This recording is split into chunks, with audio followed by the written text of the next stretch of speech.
को हम ये संस्था स्कूल चलाने को दे रहे हैं। वो कहते हैं कि 100 करोड़ रुपए तो हमने प्रयास से लेकर आए और स्कूल खड़ी की, और आप निजीकरण कर रहे हैं। जो कह रहे हैं उनको सामने लाया जाए। 100 करोड़ रुपया कहाँ से आया, कहाँ गया, कहाँ पड़ा हुआ है? आपको दिख रहा है कि कितने अच्छे तरीके से यहाँ पर स्कूल को चलाने का प्रयास कर रहा है। कोई भी हिम्मत कर रहा है, कोई कोशिश कर रहा है। और ये महानगर का की पॉलिसी आज की नहीं है, पहले की पॉलिसी है। 32 स्कूलों में ऑलरेडी इस तरह से पूरे मुंबई के अंदर दी गई है। वहाँ विरोध नहीं। मलाड मालवनी के अंदर विरोध। मलाड मालवनी के अंदर विरोध क्यों? जैसे सरकारी ज़मीनें दबा के रखी, वैसे ही महानगर पालिका की स्कूलें भी दबा के रखना, ऐसा कुछ लोगों का मानना है।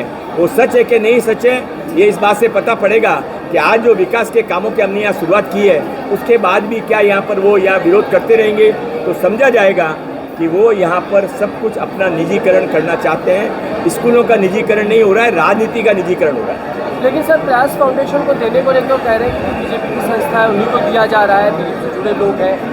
और जो 32 स्कूलों दी गई उसके खिलाफ में क्यों नहीं जाके पता लगाया जा रहा है किसको दिया रहा है, क्या गलत है यहाँ पर?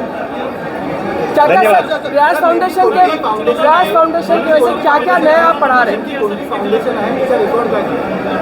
प्रयास फाउंडेशन प्रजय सिंह जी अध्यक्ष आहेत, सुनीजा जी ते सर्वजण इथे त्यांचे समाजातून फंड इकट्ठे करून स्कूल चालवतात। सर, इसी जगह पर रोहिंग्या मुस्लिम है क्या? DJ Khetan international school private संस्था है, 80 लाख रुपए साल का टीचर्स की सैलरी। सर जानना ये चाहिए, डीजे खेतान इलाके में आए से आ रही हैं है। आप, रोहिंग्या मुसलमानों की, बांग्लादेशियों की बात करेंगे, लगातार वो यहाँ पे बढ़ रहे हैं और एक तरीके से इलाके यहाँ के आमदार से जाके पूछिए, स्कूल का विरोध करने के बजाय रोहिंग्या बांग्लादेशियों को यहाँ लाने का कोशिश को रुकवाएं। विरोध आहे तर तुम्ही आता पालकांशी काही संवाद साधणार आहात का? मी पालकाशी बोललो, सर्वांच्या समोर बोललो। पालकाने मुला मुलीने जे रिक्वायरमेंट दिली ती रिक्वायरमेंट आत्ता ऑन द स्पॉट आम्ही सँक्शन केली आहे आणि ते हा सरकार काम करण्यावाल्या लोकांची सरकार आहे।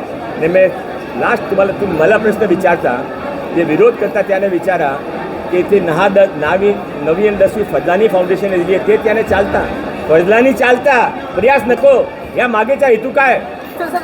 पॅरेंट्स विरोधात आहेत असं आहे की त्याने काय पेरेंट्सने सांगितलं मला माहीत नाही, पण तुम्ही ते बघू शकता। हॉलमध्ये उभा राहायला जगह नाही आहे, पूर्ण हॉल भरलेला आहे आणि 2 तासात ते कार्यक्रम चाललेला आहे।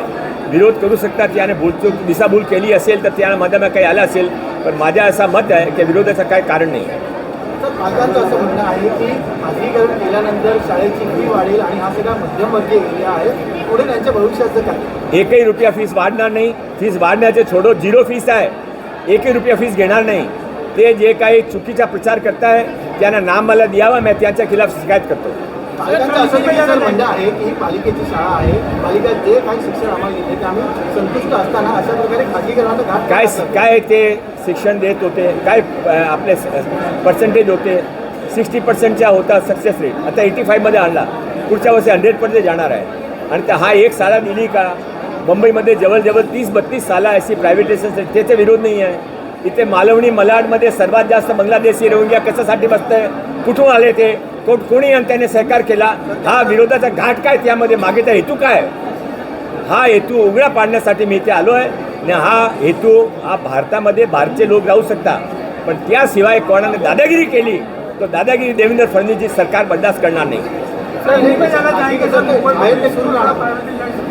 जो काही निर्णय शासनाने घेतला त्यावर सरकार ठाम म्हणजे काय सुरू आहे ना, 32 स्कूलामध्ये सुरू आहे, 1 मध्ये कॅन्सल केलं, 32 स्कूल आपण निकामी करावी लागेल।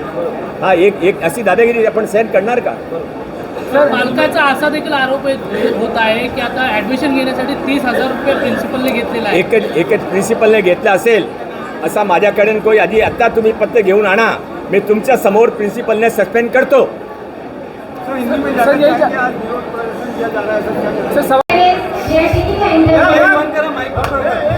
प्रयास फाउंडेशन का प्रयास है एक अच्छी शिक्षा देने का, एक पहले से छोटे बच्चों को। लाईव्ह सुरू आहे का मराठी? पहिले मराठी सर। महाराष्ट्रामध्ये आणि विशेषतः मुंबई महानगरपालिकाने एक GR काढला होता।